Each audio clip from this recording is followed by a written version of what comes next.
We did it. Food Service Power Plant Network. What is up, friends? It's Wednesday night, my favorite night of the week. It is great to see you. I hope the sun is shining here in Colorado. Energy feels generally pretty good. People seem generally excited. The energy is good. And tonight is going to be a great conversation. And we're going to talk more about why it's a great conversation. But I've got a good friend, Neil Inverso, joining us tonight. Many of you know Neil. Neil's the president and CEO of One Source Reps out of, I think it's Philly. I think that's fair to say. He's out of Philly and Jersey and that part of the world. And Neil and I met, 4 or 5 years ago when we were on the board of directors for MAFSI. And, you know, when you share life together and you do work together over and over, you end up sharing stories and you connect with people. And Neil was one of those people that I connected with. And we realized we had a lot more in common than different as we grew in our ability to be honest about what we go through, et cetera. So tonight's going to be a special conversation. Maybe even we've had really vulnerable conversations. Tonight will be a little different because we're both going to wrap back and forth a little bit on our mental health journeys. Because one of the things that's important for both of us, for the industry to understand, is that we all go through highs and lows. Our mind, we're all working to make sure that we're in good headspace and et cetera. Uh-oh, Neil just got device not connected. Neil, I don't know if you're watching or listening, but your device just got disconnected, interestingly enough.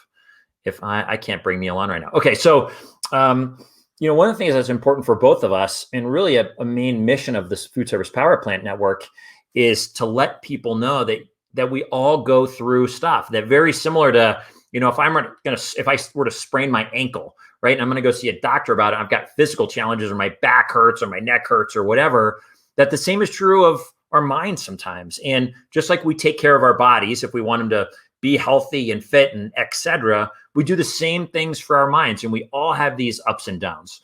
And the more I get to know people, it's so common, but people are uncomfortable talking about it at times. There's a stigma around it. And we want to really do our part to remove that stigma and say, guess what? If you go through ups and downs in your mind and in your mental thoughts and your mental health and your emotions, you know what we call you? We call you normal. We call that just a part of being a human being. And we want to take active steps to work collectively together to remove that fear and to give some tips and tools to help you rise back up every time you fall yourself fading a little bit. So let's go find him, the man, the myth. Here he is. Yes. What's up, Neil? Jason, how are you, my friend? I'm great, brother. How are you? Couldn't be better. Be better. I'm here with you. I am so glad that we've talked a lot during COVID on and off, but I don't know that we actually did a Zoom call. So it's really fun to see your face. I'm glad you say that. I bet everybody would too. Okay, just so everyone's watching, just so you know, I'm going to be checking my phone. If you want, so some ground rules, you are welcome to ask questions. Any questions of Neil and I. You're welcome to type in the group. Someone said, hi. So I'm going to be looking at my phone, not because I'm taking like a bunch of text messages from other people in the middle of our conversation, but just so I can try to see who's saying that. You can see here, someone says, it says Facebook user, which is great. If you want us to see your name, go to StreamYard/Facebook, and you can just type your name in there and we will see it. Otherwise, I'm going to do my best to see if I can pull it up. Boom. Yarabel. Hi, Yarabel. Hi. It's great to see you. And it looks like we've got Tony's on, Allison's on, a bunch of people. This is awesome. Everyone, we're really glad you're here. So ask any questions, give any feedback. Neil and I, as you're going to find out, are pretty much open books. Marsha's on. Oh, hey, Marsha. Love it. Do you know Marsha, Neil? I do not. Oh, you need to someday. She's awesome. This is rad. Okay, Neil. So for anyone in our community in the Power Plant Network that hasn't got to work with or connect with or share life with you, tell us, what's your story? What role do you play in the industry? What role? Currently, as you said before, president of One Source Reps in Philly. We're in MAFSI Region 4, which is Philadelphia and Eastern PA, Southern New Jersey, and Delaware, that part of the world. Career-wise, too long of a story, but briefly, 1980. There's a couple points in life that either set your course or change your course. Christmas morning, 1980, I was at my friend's house, and her father was a refrigeration mechanic. And he said, I have an emergency call at a Wawa, local C-store chain, for those of you who aren't Wawa faithful, Yeah. and said, would you like to go along with me? I was in high school at the time. I was a senior, didn't plan on going to college, didn't know what I was going to do with the rest of my life. So I went on the call with him, and on the way back, he said, how'd you like that? I said, it was a lot of fun. It was rewarding. You fixed that guy's problem. He said, you want a job? Here I am 41 years later, and I have worked every single day in this industry. I spent a few years, so 4 years as a refrigeration mechanic. I worked at a food service dealership back in the day. Then I went to work for a rep group. And about 29 years ago, I opened my own Inverso and Associates, hung a shingle, worked out in my laundry room, had the heater running in the background. I mean, really bare bones. And then worked with a couple reps through the years, couple iterations of Inverso and Associates. And then the latest was I joined up with a group called KMR. Had the heater running in the background. After that, OneSource was born.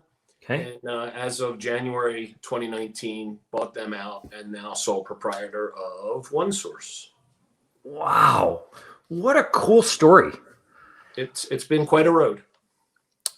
Did you, that first call to go fix the refrigeration that was down, what was it about that moment that you loved so much? Do you remember? I'm a fixer by nature and problem solver. And by getting to go there and help that person who was distressed, it's Christmas Day, I have a walk-in box and a lot of customers. And I don't know, we kind of worked through the problem. We fixed it. It was rewarding and we got paid for it. So it was fun. Oh, I love it. Do you, along the way, have you, I guess I'd say this, 41 years in food service. That's a long time to do anything. Yeah. What is it about it you love? Oh, I mean, I can honestly say I've never worked a day in my life. You work around people that you like, you form relationships, lifelong relationships. I was a kid when I came into this industry. So there's technically some people that I know longer than my kids. And I have a 31-year-old and a 30-year-old. So, that's saying a lot. But the community, and what we do is fun. I mean, it's food service, it's hospitality. I mean, it's just a great career. Oh, I love it. Someone mentioned that, I think, on last week's call about the idea of when you love what you do, it really isn't, it doesn't feel like work the way most of us feel like it. And I have to think, I'm going to ask you later about success. To me, one of the ideas of success is not having to say you spent your life doing something that felt like work, that wasn't in line with what brought you joy and what you loved. And I love that you get that. Marcia, helping the customer is what it's all about. For sure. Marcia, you're on point. Okay, Neil. Yes. Tonight we're talking, so we're getting to know you. And you and I are also sharing some stories, and it's really timely. I was telling you when we came on, because today, if you are a part of NAFM, Wednesday is NAFM Day. I forget how Deirdre puts it, but it's NAFM Day, where they give their webinar at 10 a.m. my time every Wednesday. And I got on late today because I had my daughter's Zoom call for some award at school. It was awesome. And I came on late and they were talking about burnout. And they were talking about, in particular, how the last couple of months have felt harder than last year because everyone is tired of this and we're ready to get back out there. And so it's just really timely that we're talking about what we're doing tonight. Because it's, one of the things you and I talk about all the time is we've had experiences, but so many people do. We know they do. And it's only in those intimate conversations that you find out about them. And most people are afraid to talk about them. And sometimes you don't, by the way. Meaning, say that? Sometimes you don't find out, which is even more sad. I did have a regional that I was very close to, stayed in touch. Even when I didn't work for him any longer, we still stayed in touch. A young guy that I was trying to mentor along. And one of the most upbeat guys you ever want to meet in your life. He committed suicide. So not to get too heavy, but I mean, that's what it's all about. I mean, it's when we all greet each other and we say, hi, how are you? But that's kind of just what we do, right? But do you mean it? Are you waiting for the reply? Do you really want to know how that person's doing? Because I challenge you, next time you say, how are you? to really listen and participate in that, and not just use it as a salutation, if you will. That's a great point. Maybe take that extra step to dig in for a minute. Notice the tone of someone's voice and what they're going through or what their answer is. And, hey, you don't sound yourself. Is something going on? Or you're doing, I forget what someone told me. Oh, you're doing just fine. What does fine mean to you right now? Because sometimes fine can mean I didn't even hear the question. It's my typical response, or I'm really crummy and I just don't want to tell you. Or we're in sales, so you don't dump on everybody that you meet. You kind of put on that happy face and say, "I'm great. How are you?" And but you're not. But that's just what you do because that's who you are. Yep, it's easy. You're right. It's easy to put that smiley face on. Okay, for anyone watching, Andy Moore's on. Andy, what's up? A bunch of people. This is so great. We're glad to have you. A couple of stats, just so you know. Just to normalize what many of us go through. We go through our ups and downs. Today, Dee and everybody on the NAFM, Charlie and the team, were over there. We're going through the NAFM webcast talking about burnout. And interestingly enough, I was listening to a podcast last night where they mentioned burnout. And in 2019, the World Health Organization declared burnout is an actual disease of working to the grind so hard that you just get exhausted. They did a study in the end of 2020 to say who's experienced burnout. 62% said in 2020 they had that experience of burnout. Only 21% of them, of respondents, said that their well-being was good. So 80% didn't say that. Only 2% said it was excellent. Now, in terms of mental health, in terms of our mental health, in terms of COVID, the rate of mental health challenges, anxiety disorders, depression, et cetera, have gone up significantly in COVID. Let's see here. And mostly the percentage of, so in 2019, there were 51 million adults that classified themselves as having some kind of mental health challenge. And only half of that received mental health services, by the way. Interestingly enough, the percentage of women having mental health challenges higher than men. Now, I don't know if that's because men don't want to report it and they don't want to talk about it, or if that's genuine. In terms of the number of people looking for help with anxiety and depression, from January to September of last year, there was a 93% increase over 2019. So almost doubled. In terms of you talked about your friend who committed suicide. Suicidal ideation among adults is increasing. The percentage of adults in the U.S. who experience serious thoughts of suicide, we added 460,000 people to that list last year. It is now the other interesting thing. Suicide is the second highest cause of death amongst young adults, and 10th amongst everybody else. So, here you go. Suicide, second leading cause of death amongst people ages 10 to 34. It's the 10th leading cause of death amongst everyone else. And the suicide rate in the U.S. has increased by 35% since 1999. So this is a real challenge that people don't like to talk about. But just know if you're going in a spot that feels challenged or you go through those ups and downs, we all do. So we want you to feel normal.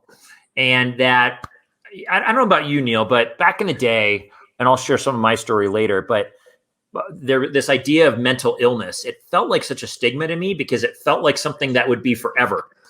Great, I'm going to have this mental illness and it's going to affect my life profoundly forever. And that has turned out not to be the case.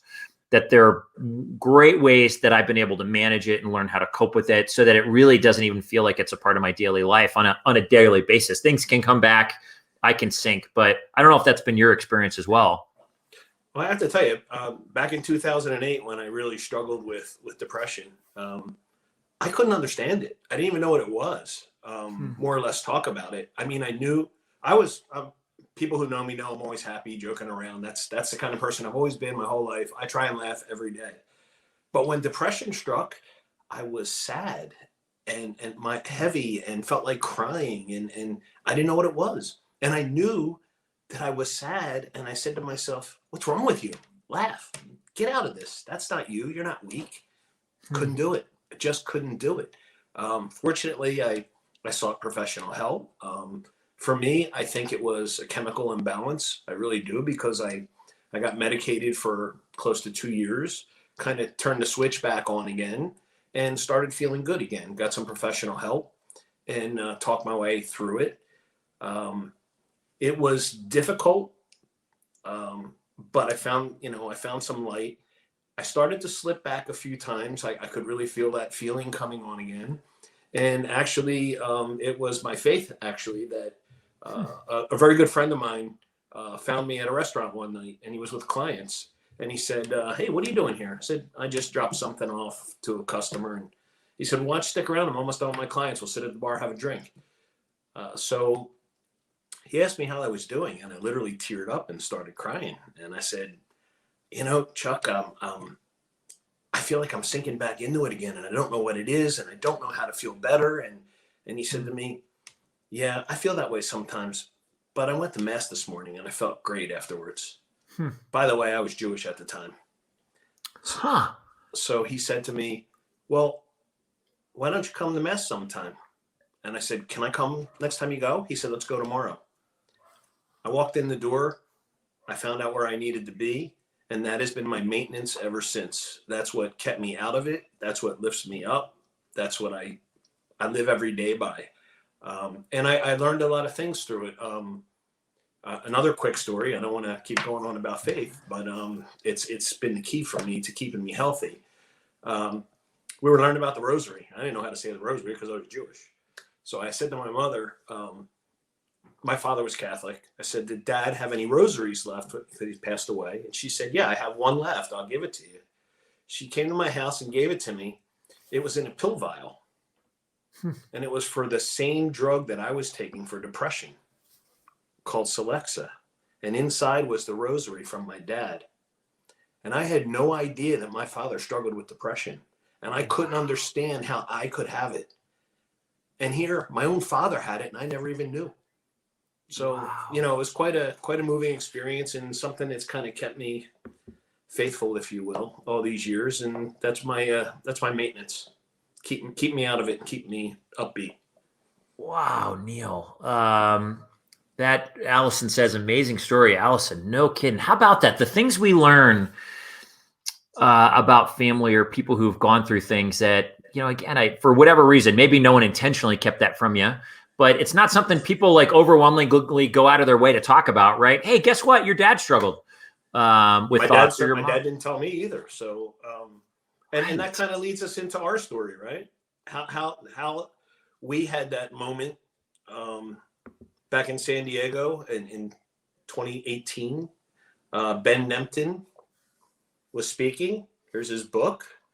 Both you and I were moved by Ben, who struggled with depression and found a way out, and had a really interesting book, 100 Things to Do Before You Die. And I was standing in the back of the conference. I was literally crying standing against the wall. And I remember, I think it was Pete Wilson from Schmidt Wilson was standing next to me. And I looked over at him, and he's a big guy for anybody who knows him. And I'm like tearing up, like just. So he goes, you okay? And I'm like, yeah, I'm fine. And I was moved by his talk. And when it was over, I grabbed the book and I wanted to meet him and have him sign it. And you were standing there as well, waiting to get the book signed. And you or I, one of the others said, hey, this really struck me. I've struggled with mental illness, and this is really, and I went, wow, that's why I'm here too. That's why I want to meet him. And I'd known you for 5 years pretty good on the board. I knew you a little bit before that in your previous life. And that was the moment where I said, wow, I wonder how many people even in this room are struggling right now or have struggled in the past and haven't talked about it. My dad didn't talk about it. I didn't know you had it. I mean, how many people are we surrounded with every day that carry this around with them? Yeah. Maybe it's not as severe. Maybe they don't need to get help, but maybe they do. And maybe they don't know how, and maybe they don't talk about it. And so, that's one of the reasons I'm talking to you right now, and the friends in the food service power plant. It's okay to talk about it. A lot of people struggle with it. You just don't know. And it's okay to talk about. I have a lot of close friends in the industry now that I've taken the time to get to know in that way, and found out that they too have the same kind of struggles. It's okay. You need to find somebody. talk to them, keep yourself healthy, and above all else, seek professional help. Obviously, if you're that deep in trouble. I remember we talked in that moment, and then we were watching. I don't know if it was later that night or the next night. Chris Jeans's band was rocking out, and you came up to me. We were on the left side of the stage, and you were like, "I'm glad we connected on that. We got to find a way to do something with this information." But you did something about it. You did something about it. We're doing it together. This is our buddy Deirdre Flinty. Hi, my friend. So important to us to listen to the answer. And how are you? Heck yes. And most people give canned answers because they know no one asks a follow-up question. This is Yarabelle. Faith, love it. That's awesome. Marcia, once you found faith again, Neil, did you still need medication? And did you ever use therapy? Marcia, great question. I actually did both medication and therapy at the same time. I didn't want to be on it the rest of my life. So I with the doctor's supervision, got off medication. And truly, again, not to sound like a holy roller, but my therapy is going to mass. I try to go at least once during the week, a weekday mass with a couple of good friends of mine, my best friend, one of my two best friends. And always a Sunday mass, even if I'm traveling food service, Chicago, wherever I'm at, I find a Sunday mass. And I mean, just listening to God's word just keeps me grounded and keeps me level. I mean, that's the fuel that I need. It works for me. Great question, Marcia. Who's this? This is Yarabelle. Amazing testimony. It takes a lot of courage to speak of our struggles openly. Thank you so much for sharing. Oh, Yarabelle, really great that you're here. Oh, look who's in the house. Oh, hey, my friend. Chris Jeans. Ben Nempton spoke to us in January late last year. It feels like so long ago. We all felt our struggles when he spoke. Thanks for sharing, Neil and Jay. Chris, you the man. Thanks for, being the friend that you are to both of us. Absolutely. And for rocking out that night, frankly. That was unbelievable. Who's this? Oh, this is Dee. Deirdre, thank you for opening up. It helps to change the stigma from our struggles being a sign of weakness to a sign of strength, that we're willing to support each other. Absolutely, Dee. These are, I think about it all the time. Neil, you said that in 2008, and your story is somewhat similar to mine. In 2008, you all of a sudden had this kind of depression and wave of sadness hit you, and you had no idea why, right? And the same was true of me. Mine started when it was the summer before my senior year of college. I still remember I was in my dad's showroom. So in summers, like I would work in my dad's showroom. I polish, growing kettles and Charleston refrigerators and Oneida flatware. And I'd put on the Carlisle Marco tablecloths on these fake tables, all this kind of stuff. That was my summer jobs forever. And I remember I was putting away Oneida flatware. And all of a sudden I realized I was terrified. I was scared. I was sad. I was whatever. I didn't have words for it, but I'm like, oh my gosh, I don't feel me. And it began for me what was a really long journey. And I think about all the time, and I know we're going to talk later about things that people can do to continually work on their mental health, to engage, to check in with themselves or to check in with others. Hey, how do I seem right now? But it's like with our physical bodies, the minute, let's say my shoulder hurts, if it hurts for a couple days or a week, I go to a doctor. I'm like, doc, I don't know what's going on, but something's not right. If I'm not paying attention to things over time or whatever's going on, eventually a bunch of things hurt. And then I can't even walk. I can't get out of bed in the morning. And so paying continual attention to what's going on in me up here, how do I feel? How's my energy level? What would my family say is so key to, I would say, and granted, I had lots of looking back before I had that moment where I noticed I was in a really bad spot. There were years of small moments that I didn't really pay attention to. And I wished I had, because maybe it would have prevented this one moment where I was like, I don't even know what's going on. Does that make sense? Yeah, I remember it as running through life and just trying to achieve and ignoring all the bad signs. I had a young family, kids were still young at the time. And I remember my moment was I had achieved a pretty good amount. I mean, I just moved into a new home that we built. Things were going good at my business. But obviously in 2008, like a lot of the rest of the world, my business kind of crumbled. And I remember being out at my pool on a fall day, and I was skimming leaves. And I looked up at my house, and I would normally look at it with a sense of pride. Yeah. And I just looked at it and said, what am I doing? What am I doing here? Like nothing seemed to feel right anymore. And I don't know, I feel like that was just my moment where everything changed. And from there, it was just this spiral of just deep darkness. Man, yeah. It's interesting how that perspective can change in an instant. And I'm proud of you for deciding to take the steps to realize, you know what, I don't want to be here. This isn't who I am or, what I want to experience and feel, and being willing to go talk to a therapist and get yourself on some meds for, whatever length of time you need, and go to mass, all these things that you use. A lot of people decide just to keep hiding it. And frankly, they'll push it down or push it away in unhealthy ways, right? With alcohol, with drugs, with whatever form of coping mechanism they choose. Yes.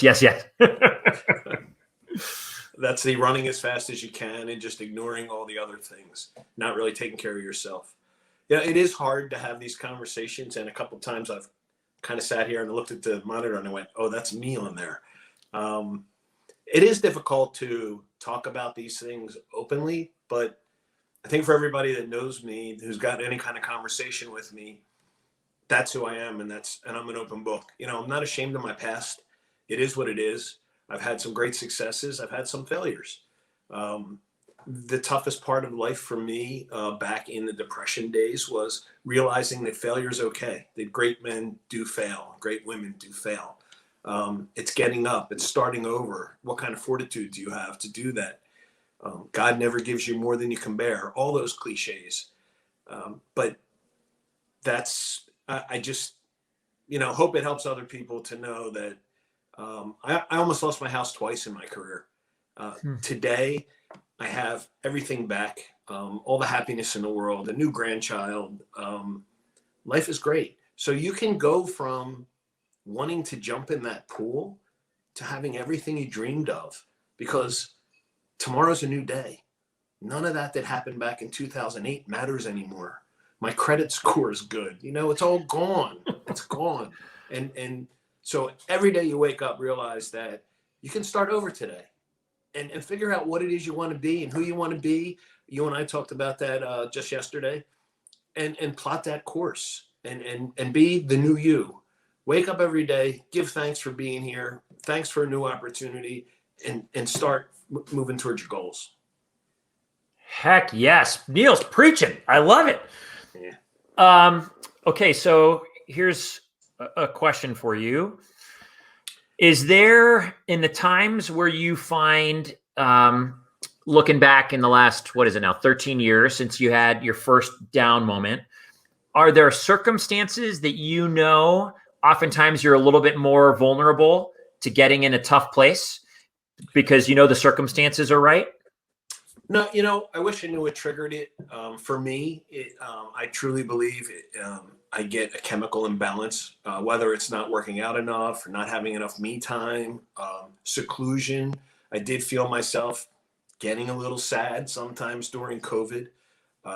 It's tough, people are locked away and secluded from their normal lives. Even if don't believe in it and you were out there and whatever, it's different times no matter how you look at it. Yeah. And so I don't know what it is. I really don't know. There's nothing that I can say. I might solve the problem if I knew what triggered it. But for me, I don't know. I think it's a chemical thing, and I don't know what brings it on. I was on, for what it's worth, for people wondering, do you still take meds to help with your mental health? No, nope. Okay. I was on, for what it's worth.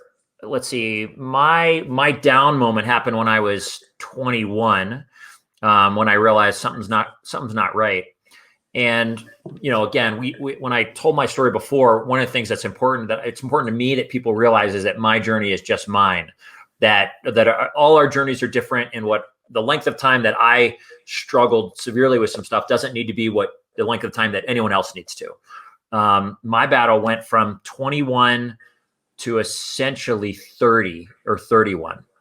And so it was about 10 years. And I would say 7 of those years were really, really dark, where, I would be crying at least once a week, or I would find myself in the fetal position in my closet because that's the best I had. Or, times where I was in so much therapy, I was a twofer. I was twice a week. I had, Impressive. I was an overachiever, Neil. Where, things were so hard. My grandmother, this was when I first got out of college, I was a teacher, and I didn't have money to go to therapy for, once a month, let alone like 6 times a month at times when it was really dark. My grandmother, who was in Philly, St. John's Presbyterian Church, downtown Philly. Does that mean anything to you? Yeah. My grandfather was the minister there forever, the pastor, Methodist church, Methodist. And my grandmother would call me at the end of every month, and she'd be like, look, I know things are hard. Just tell me what it costs this month and don't tell your grandfather. And she would just send me a check. She funded my way through therapy for like in my, those years. And then eventually I was on meds on a whole combination of different things as I went up and down and working with my psychiatrist. I think that's the doctor that helps with the meds, to get in an okay place. And then eventually I got to a place where I really was okay. And, then my life changed when I started dreaming about the future and I started taking responsibility for my life, all this kind of stuff. And I went to my doctor like you. There were a couple of times I stopped the meds cold turkey. I wouldn't recommend that to anybody. Bad decision, bad move. And so my doctor and I ultimately worked on a 6-month plan where we cut back over 6 months. And I haven't I take supplements, but I haven't been on a mental health medicine in, I think it'll be 12 years this summer. But if I had been on something my whole life, that'd be okay. It's just a part, like you said, you've got a chemical imbalance. Your dad struggled with some stuff, things we get passed down. There's no shame in that. If I have high blood pressure or high cholesterol, because it's just genetic, then I take a medicine to help deal with that. And, what's going on up here is no different than what's going on, down here. Do you have triggers that send you off into a dark place or? That's a great question. For me, if there's relationship challenges, that can be really hard. I'm sort of a peacemaker. I thrive knowing relationships are good. So if relationships are really stressed, that can be hard for me. Or if I feel like I don't have choices, and I always have a choice, but there are times where I don't feel like it. And if things get dark and overwhelming and challenging, isolation is one of those things for me. If I'm isolated too long, I don't feel like I'm connecting. I can feel myself fall. And in all the research I was doing yesterday, one of the greatest responses to people they checked on why they struggled, anxiety, depression this last year, was isolation and feeling alone. Sure. And, interestingly, that's a part of why the food service, people ask, why did the Food Service Power Plant Network start in terms of the Facebook group? It started because I was talking to someone who said they're in a high-rise apartment, and early on in COVID, I think it was probably early April last year, and they couldn't see anyone. They couldn't go see their family. Even walking downstairs to take a walk outside, she was like, people like move away from you because everyone's afraid that someone's going to, we're going to give each other the plague or whatever. And she's like, I am so alone. And I didn't know the statistics at that point, but I was thinking, okay, we need to help people not be alone.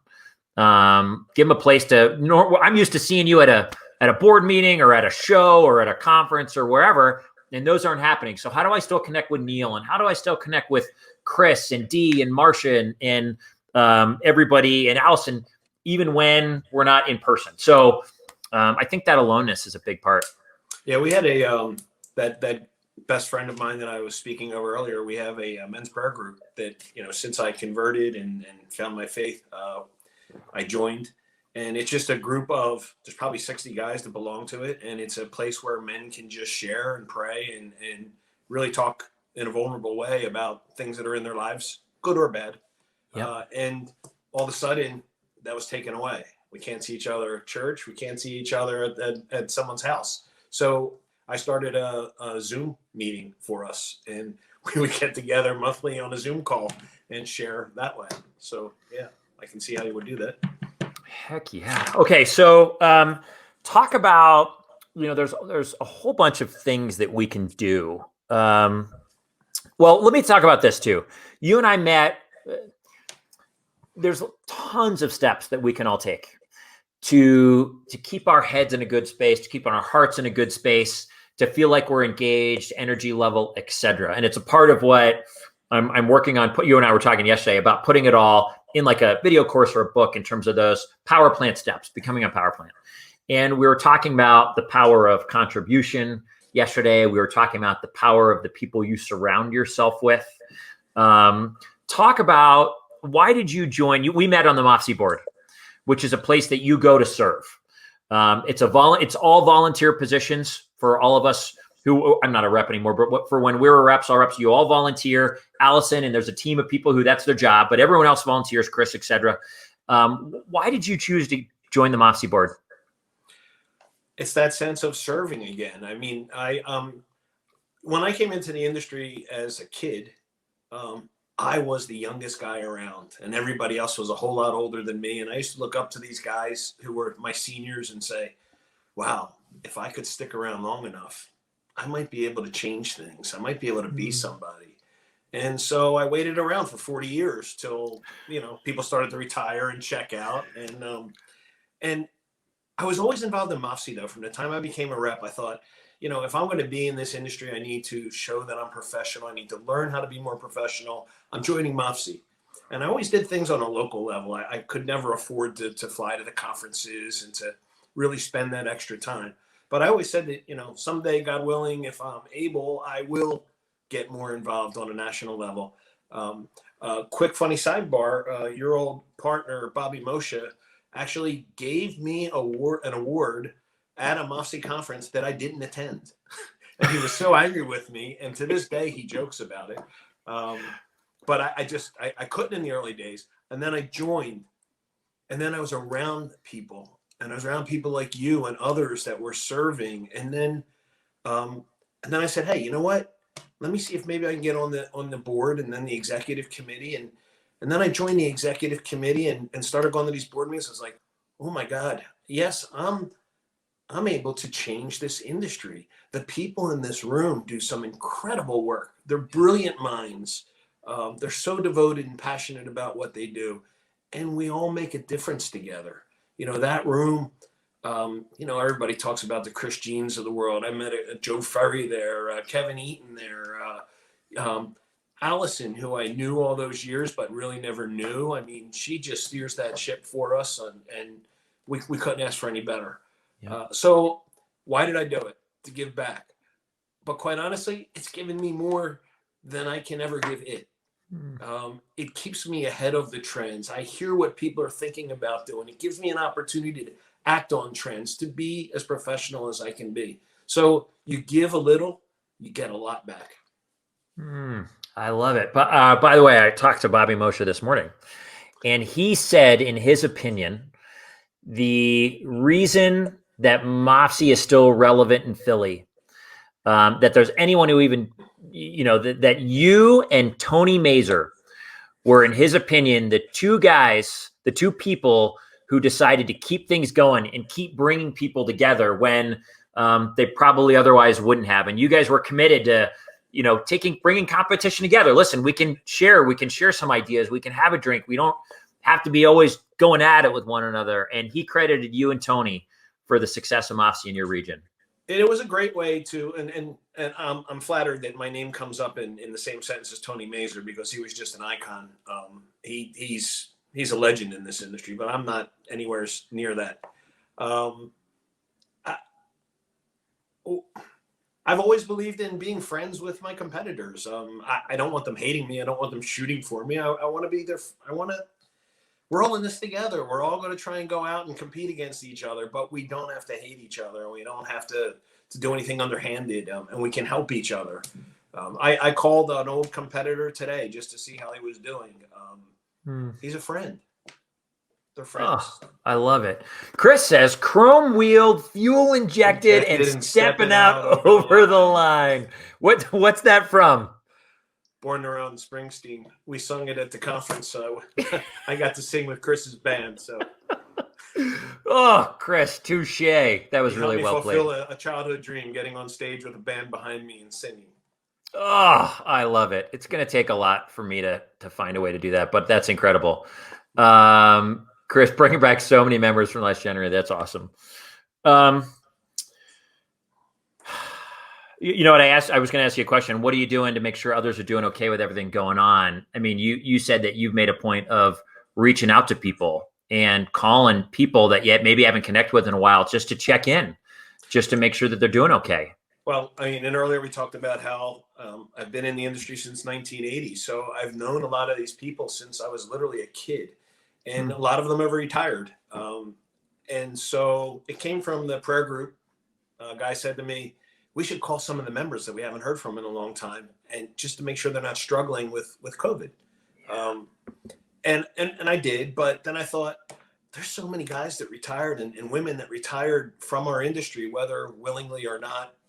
They're gone, and they were part of our family.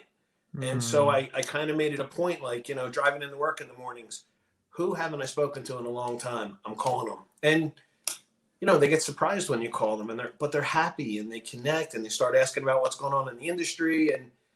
And you got to do those things. You got to stay in touch with those people, because a lot of them are hurting, because quite honestly, some of them didn't leave on their own fruition. They were kind of asked to during these times. And so you got to let them know they're not forgotten. I love it. I think that's beautiful and really big heart. I remember talking to Dave Turner from Tabletop Journal early when this was going on. And he was like, I have so many friends that were asked to leave and get out. And this is their home. This is their community. And to not be in it day in and day out, that sense of feeling alone or, whatever that is, has to be really hard. So I think it's a great note for anyone. Contribution is one of those things that like you said, you get to give, and that's life-giving, but you get back so much more, whether it's in terms of energy, because you're a part of something good, or you're making someone's day. So for anyone here, one of the tools that you can use for mental health is truly find a way to serve, find a way to give, reach out to old friends, whatever that is.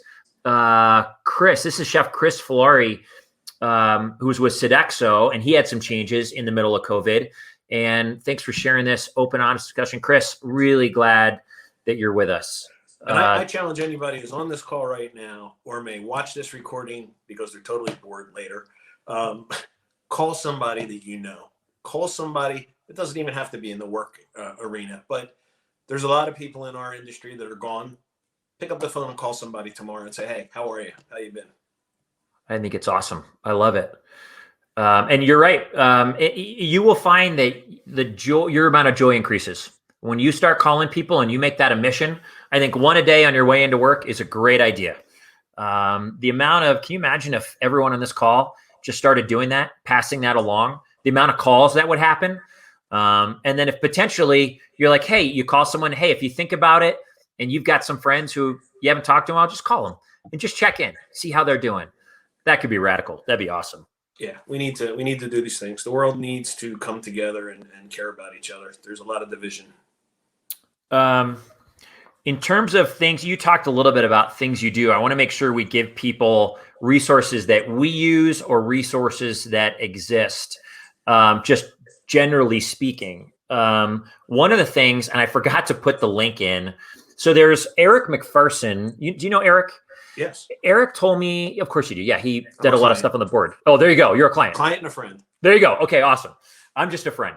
But Eric told me, I don't know, maybe this summer or this fall, he goes, hey, have you heard about this thing called Cope Notes, COPE? And I hadn't. It's this guy that dealt with anxiety, depression, I think almost committed suicide, was down and out with substance abuse, etc. He recovered. He came back. He's healthy. And he started this thing where you get a text every day that it's like a positive text, uplifting to help people who deal with mental health. Someone's checking in. I think you can reply to it, all this kind of stuff. And so we partnered with Cope Notes. So believe it or not, Foodservice Power Plant Network is a partner of Cope Notes No, and so you can, I'm going to post the link to how you go find it. You can put in the code FSPN and you get a discount. Honestly, I don't even know how much Cope Notes costs. I was like, I should probably do some research on this, but I have no idea. But apparently you get a 10% discount if you go to Cope Notes. I'll put a link in here later. I'll put it in the group. And if that seems like that'd be something that'd be helpful for you, uplifting to know that you're getting a text along with other people, it's a text to put yourself in a positive state of mind or the right frame of mind, and that would help you to have someone daily checking in. Go sign up for it. You'll get a discount. And I think that's one little step you could take. Now, additionally, for me, and we're going to hear from you again in a minute, but in mornings, so everyone knows, I have like a little routine. I'll either do a little workout. It can be literally as quick for me as 7 minutes, or I'll go for a run, or I'll do in my office. I put my phone up. I've got my bookshelf right there. You can't see it, but I'll put my phone up and I just do YouTube. I do this little 10-minute Qigong exercise where I just move a little bit, all this kind of stuff. So I'll do things like that. I drink a lot of water first thing in the morning. I start my day with 16 ounces of water to get that going. I do a little gratitude journal. So I have here, I'm just reaching into my desk because this is where I keep it.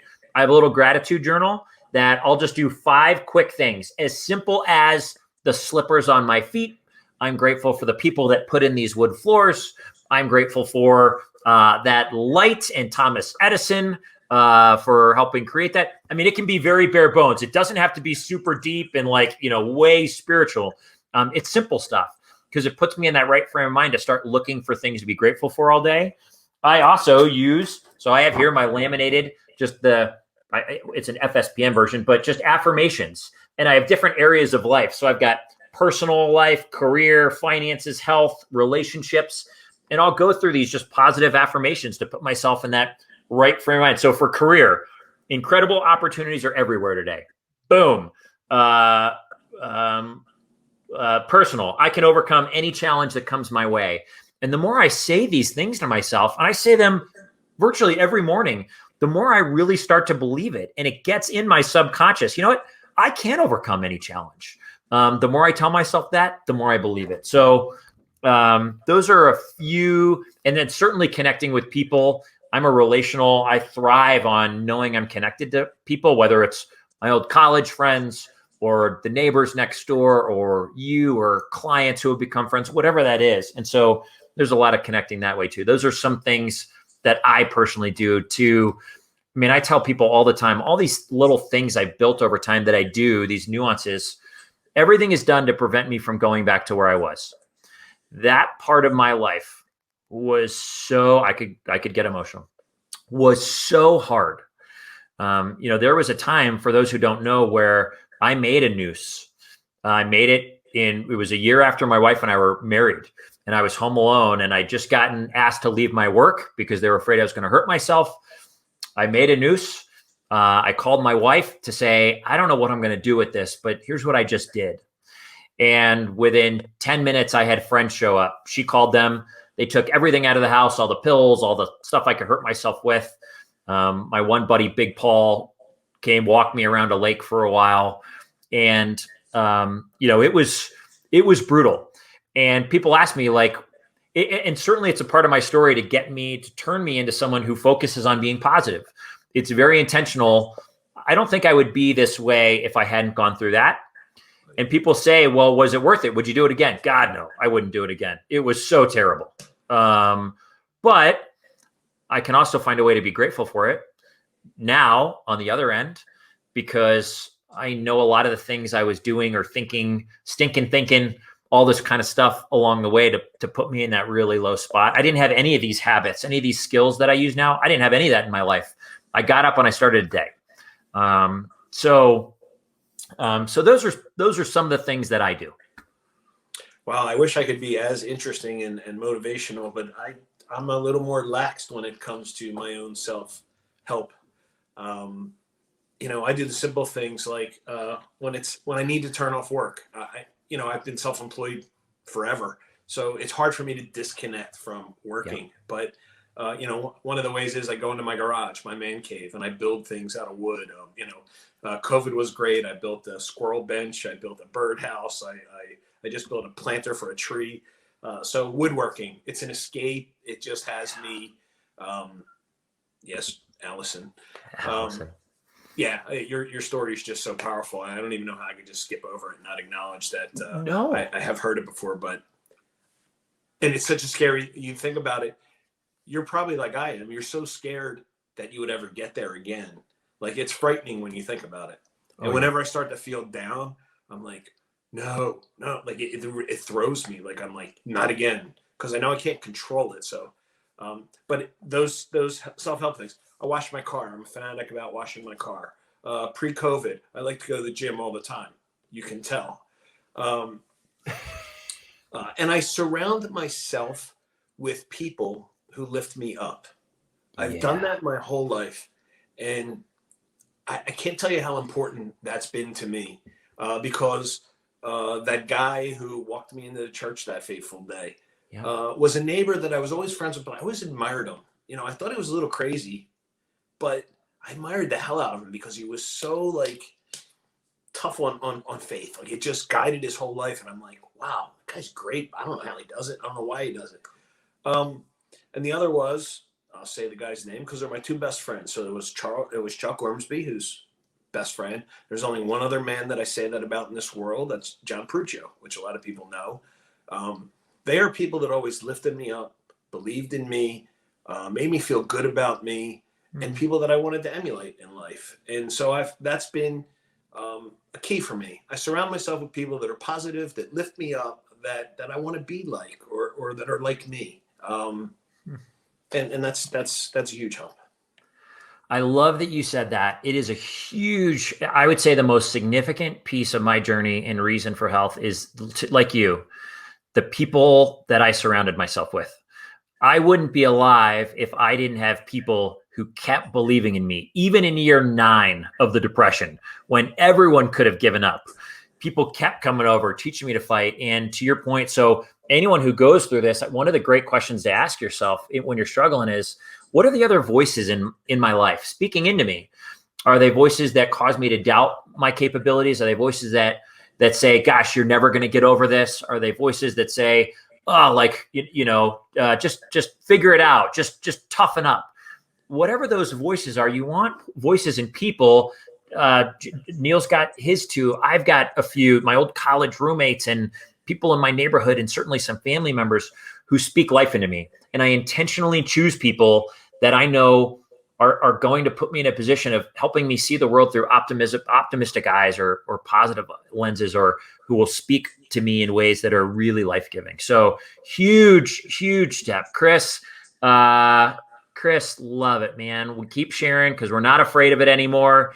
And the goal is to open up that journey so other people don't have to be afraid. Fear is my least enjoyable emotion. I hate fear. I hate it. And I experience it fairly often. I just move through it now faster than I did in the past. I still deal with fear. It still comes. I still wake up at 4:30 in the morning sometimes. The difference between now and 15 years ago is I have so many tools in place to move through it relatively quickly and to think through it and process it with whoever I need to. So Chris, thanks, brother. Chris is ordering a squirrel bench from Neil. You got it, Chris. I love it. You got it, buddy. Neil, we share the woodworking thing, by the way. Oh, yeah? I've got a table I'm refinishing in the garage right now that I was sanding Sunday afternoon, and a frame broke. When we got married, I made Shannon these. I had people hiding. This is going to sound a little creepy, but it's not. So I proposed to her on the beaches of Virginia at the end of a boardwalk. I'd hidden the ring at the end of a boardwalk, and I jumped over the boardwalk onto the beach. There was the ring. I was on my knee and I proposed. Boom, like magical. Like, this is like Pixar stuff.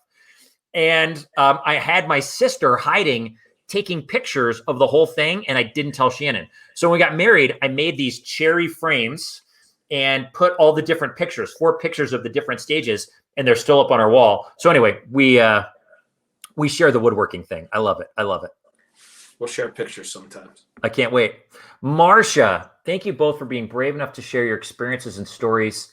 Thank you for being extra. It is so good to know we're not alone in our thoughts and actions. I honestly pray our paths cross one day. Oh, Marcia, so glad you're here. They will. We'll all be connecting soon in person. I can't stinking Wait. Oh my gosh. You know who this is? Big Mike Klosterman. Yo, Big Mike. Love it, buddy. I almost called Mike. I was riding my bike on Saturday and I was like near the end and my legs were hurting and I needed to call Mike to be like, I'm still going because you tell me I can. Mike, man.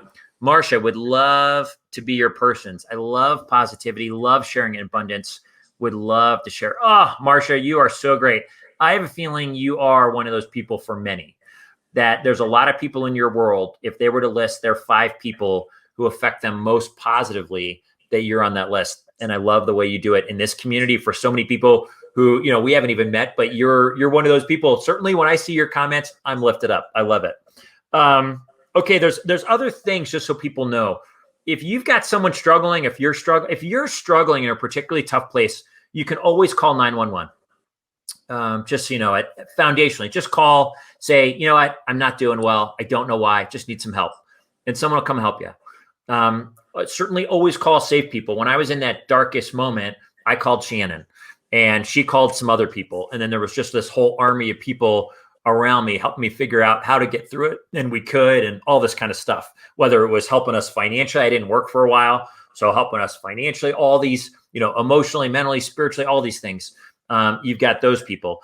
Another number that you can call is 211.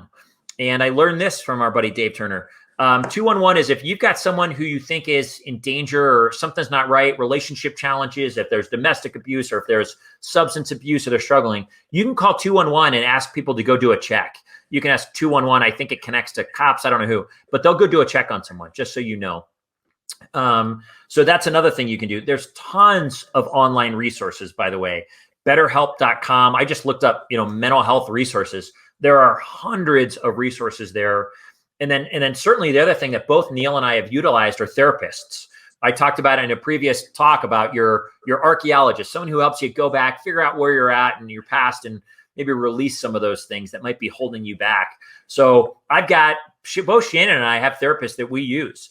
And I don't use them as much as I used to. Certainly, I'm not 6 times a month anymore, but I could be if something were to happen. And I certainly do check-ins when I struggle getting over some stuff or working through things. I'll call someone. And for me, also, there's a coach. So I've got a coach that I work with on and off. If I'm trying to dream about the future or something, and I want someone to help me figure out where I'm going, a coach. So just know that those are all so many tools for people and resources to help you get through stuff. Who's saying this? Oh, this is our friend Yerbel. I have journals for gratitude, to find peace, all kinds of positive note-taking methods. It really works for me. Yerbel, that is awesome. I've heard great things about journaling. Some of my friends do this particular journaling method that helps them. Forget what it's called, but I can do some digging if anyone wants to know. And I mean, really, I'm just curious, Chris, is a squirrel bench just a really small bench? Is that what it is? Kevin Kelly, one of my former regionals, retired, and on Facebook, he built a little squirrel bench. And I said, hey, I can do that. It's just a little thing about yay big. You can see that on the screen. But yeah, it's a picnic bench for squirrels. And I put a little feeder on top with peanuts, and that's where they go to eat. Could you post a picture at some point in the group just so that we can see? Absolutely. I'll post one with a squirrel on it. Oh my gosh, this is awesome. And I don't know if you have a PayPal account, but it sounds like our buddy Chris is like all in. I think this is incredible. Okay, Neil, oh gosh, we're almost out of time, but yeah. Next steps, any ideas on, as an industry, next steps that we could take to continue to help letting all of our colleagues know, guess what? Sometimes it's just really hard. Sometimes we're just really down and it's okay. Well, look, you've obviously got a great foundation here with what you've been doing here. People are attracted to you and your positivity. So, we were a little heavy tonight with the mental health issue, but it needs to be talked about. I don't know if it's a web page where all these resources live, but somehow we need to keep your group together and support you and the good work you're doing. I don't know what the next steps would be, but listen, I'm here sharing what is somewhat uncomfortable for me, but knowing that if one person gets helped out by it, that's all I need. So how can we support you and keep this ball rolling. I'd like to have some discussions with MAFSI and maybe how we can participate. You're obviously on the NAFM side now. Maybe we can join together and find a way to just keep this going. And it's, for those, I guess for those of you who are listening that, we dug heavy into the mental health issues, and like I said, that's uncomfortable. And maybe you don't struggle with that, but it's good to hear, even if you don't. Maybe it'll help you understand somebody who's struggling, and that it's not a choice, and it's not something we can decide to get out of tomorrow. It's an illness. And if you see somebody struggling, point them in the right direction. Point them, try and help them. Reach out. Sometimes you think you know somebody, and like I said, my friend Jason, who's no longer with us, I thought I knew this guy in and out. I thought he was the most positive guy in the world. When I heard that he killed himself, I was devastated. And I thought, man, all the times I said, "Hey, Jason, how are you?" Maybe I wasn't listening. Maybe I didn't hear the real Jason. So I just say, it's real. Stay tuned in. If you care, reach out. Helping others feels so good. It'll make you feel a whole lot better than they do even. So that's all I got. Beautiful. I love it. Someone wants pictures. The pictures are wanted. Chris is all in. Chris is all in, baby. Rick Palmer's in the house. What's up, brother? Boom. Bring it. Marsha, I know. I've been talking about this book for a while. I need to finish the book. It's going to be a small book, granted, just so you know. It's going to be like an ebook that I'll publish, and it'll be small with basic tips, frameworks. And then my vision is turn it into like a video course that people can get where you walk through. There's a workbook with it, all that kind of jazz. And to talk about next steps, certainly the Power Plant Network will continue to evolve. We'll have mental health. There's obviously all of this. There's a mental health side to what we're doing for people's just general well-being and feeling of, I got this, right? I can handle what gets thrown my way. But to your point, maybe at conferences, maybe that there's little breakout sessions on mental health, or, whether it's a power plant piece which involves mental health, or maybe there's a forum to just openly share some stuff. Maybe that's a way to do it, to keep normalizing it. Well, we have a conference coming up in 2022 in Naples, Florida. So I know some people on the MAFSI board. I might be able to do something about that. You might know a couple of people. So maybe whether it's becoming a power plant or whether it's just honest conversations, giving people a space to do that, maybe it becomes something that gets normalized at these places. And maybe there's maybe at conferences, this has happened at a couple of conferences I've gone to, not industry conferences, but personal development conferences, where they've got someone there just to support people who go through a really rough time, who realize they're in the midst of this conference and they're just struggle all of a sudden, whether it's a coach or someone who is just there to help listen if anyone's struggling in the moment. And hey, we got this coach. He's here with us for the week, he or she, and they're enjoying the sun. And if you just need to talk to someone because you're struggling, there's someone around and we'll connect you with them. I think that'd be really cool. And by the way, one other thing for anybody, and I'm not a professional, I'm just saying, if anybody wants a friend, if anybody's in a deep, dark place and you want to talk to somebody who's seen the other side, there's a million places on the web. Go to my website, osreps.com. Cell phone number's right on there. Reach out to me 24/7. I'm with my phone all the time. I'm always there for anybody. Neil, you are awesome. Same is true here. If you have my cell phone, text me. You're welcome to message me. We are both open books and willing to listen at any time. And in fact, everyone who's been on for a conversation has said the same thing. You got a lot of people who are willing to listen. Rick, maybe he never showed you the real him because he was scared. You know what? That could be for Neil, for the Jason you and Jason, who you're talking about, worked at my company when he took his life. And I wasn't here yet, but he was the person I was thinking of as well. And yeah, Rick, you might be right that maybe they were afraid to say what was really going on. We don't know the exact details of the story, but I think that's the hope of tonight, is to make it so that people aren't scared to say, guess what? I'm going to raise my hand up. I'm struggling right now and would love if someone could listen. Perfect. Rick saying, been there, done that. Sometimes they don't think anyone will understand. You're right, Rick. Oftentimes that's something that keeps people from sharing, for sure. Allison's in. We'll find a way to keep normalizing these conversations at conferences. That's why I say it's all okay. You're right. You're right. Who's this? This is Jay Parker. Great job, boys. Means a lot, truly. Jay's one of my buddies here. He helps run Modern Eater, which is like a Facebook show podcast supporting restaurants and all the food service industry here in Denver. Jay, love you, buddy. You are the man. Marsha, Neil, you're awesome. Your boat is fabulous. You too, Marsha. You are a true power plant. Incredible conversation. Chris, you're awesome. We love you, buddy. Deirdre, great conversation, great compassion. Thanks, Jason, Neil. D, we love welcome, you. You're awesome. Now, lastly, Neil, just so you know, you're loved. And your vulnerability, everything that you do, which makes you you, the people you call, the ways you connect, your willingness to be honest with me in that line as we're signing books or as we're getting ready to get our book signed and so forth. You're a light to many. A couple, Bobby Mosher was telling me this morning, Allison Cody, Neil has all the qualities I look for in a friend. Sincerity, thanks, Allison. You too. Honesty, and putting others first. As a colleague, I admire his drive and his ingenuity. He is always striving to make the rep profession and MAFSI better. Lucky for me, I can call him both my great friend and a treasured colleague. Kevin Eaton. Thanks. Neil Inverso is a man of few words and generally keeps to himself. I admire his meekness and how he always makes you feel like he's not in the room. LOL. Neil is the best.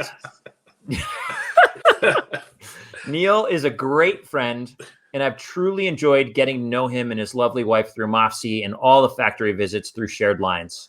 He will be a great wingman to Tom Mitchell.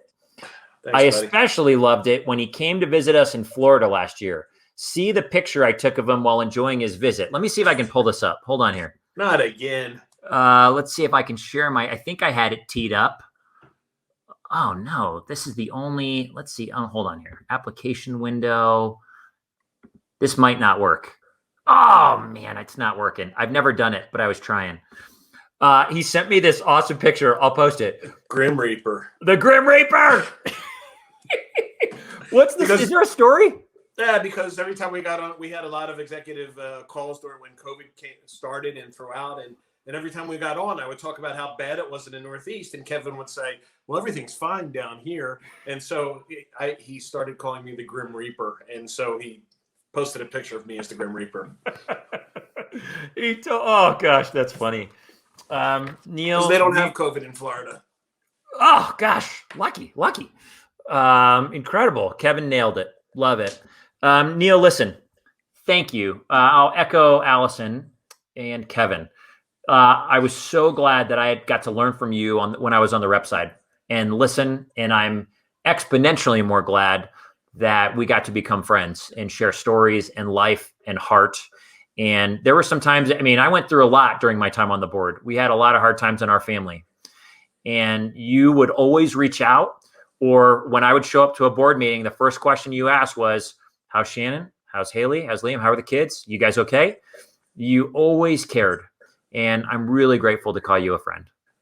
Jason, keep up the great work. I admire what you do, and it's great to have you as a friend. I've been so blessed in my life with all the bad things. Life just happens, and there's a lot of tough times that I'll go through. But I wake up every day and I realize how blessed that I am. The family I have, the friends that I have. Past is my past. Today's a new day. I'm going to make the best of it. I'm going to laugh. I'm going to love as much as I can. And it's great to share it with friends like you and the food service power plant and MAFSI and this whole industry that we call the hospitality industry. It truly is a blessing.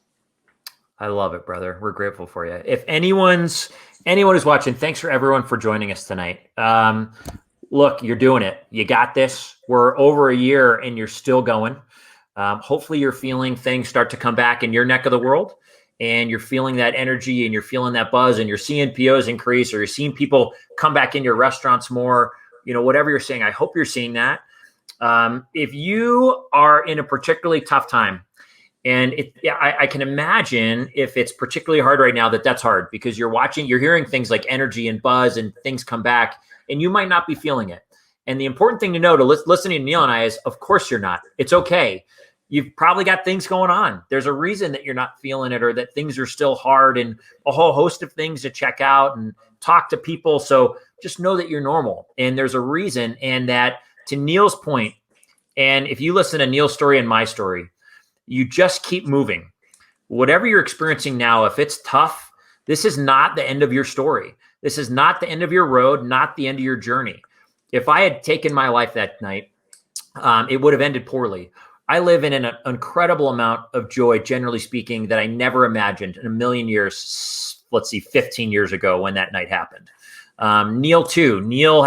It was tough times. He's the amount of joy and connection that he experiences now is so different. So your job, even if you can't see that or feel that, is just to keep going. You keep moving, you keep taking steps, you keep connecting, and you'll walk your way through it. So keep going for that. Keep doing it. Everyone, we're grateful to have you. Grateful to have you in the power plant. Keep lifting each other up. As Rick Palmer says, he holds the fork all the time. The best is yet to come, from our buddy Tom Stritch last week. You're right. Keep holding on to the fork. The best is yet to come.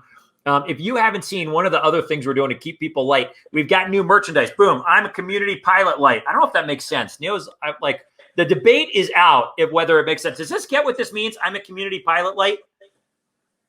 I don't know. No one else can talk. But the idea was, in a kitchen, there's a pilot light that comes in and fires up an oven, right? And so the idea was, the food service power plant, I'm the community pilot light. I go in, I light up the community. Boom. Maybe it needs a little picture attached to it. It might. That's okay. Swing and a miss. Rick, we love you too. Thanks, brother. Everyone, have a great night. Neil, thanks, buddy. Peace.